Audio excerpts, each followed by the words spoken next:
can amplify in vitro just as well. Just mix your tablet with a Warning, I chain smoke and I say fuck a lot. But I accept myself for the way I am. I accept you too. Viewer discretion advised.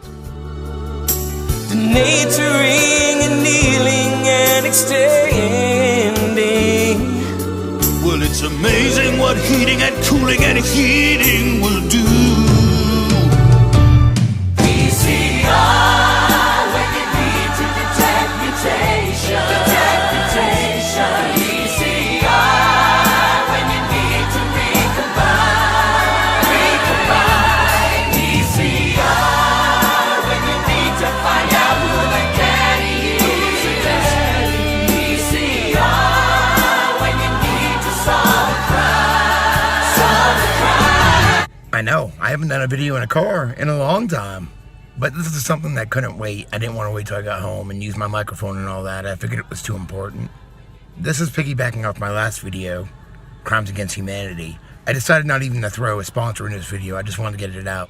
In my last video, German-American lawyer Rainer Fulmick said this. Not only are PCR tests expressly not approved for diagnostic purposes, as is correctly noted on leaflets coming with these tests, and as the inventor of the PCR test, Kary Mullis, has repeatedly emphasized.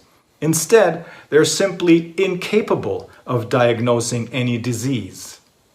That is, contrary to the assertions of Drost, Wheeler, and the WHO, which they have been making since the proclamation of the pandemic, a positive PCR test result does not mean that an infection is present. If someone tests positive, it does not mean that they're infected with anything, let alone with the contagious SARS-CoV-2 virus. Here's a clip from 1997 of the PCR test inventor and what he had to say. How do they misuse PCR to estimate all these supposed free viral RNAs that may or may not be there? I think misuse PCR is not quite.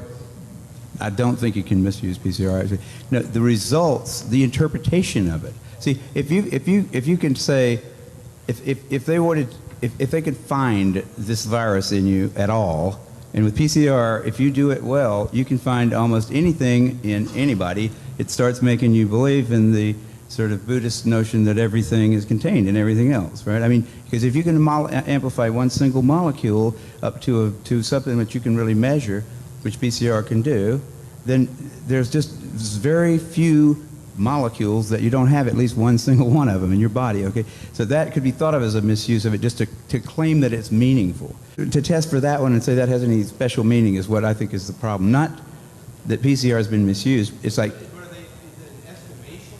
it's not an estimation. No, it's a really quantitative thing. It tells you something about nature and about what's there, but it allows you to take a very minuscule amount of anything and make it measurable, and then talk about it in meetings and stuff like it is important. See, that's not a misuse. That's just sort of a misinterpretation. Those tests are all based on things that are invisible, and the results are inferred in a sense. PCR is separate from that. It's just a process that's used to make a whole lot of something out of something. And also, I think it's kind of convenient that he just passed away August of 2019. Think about that.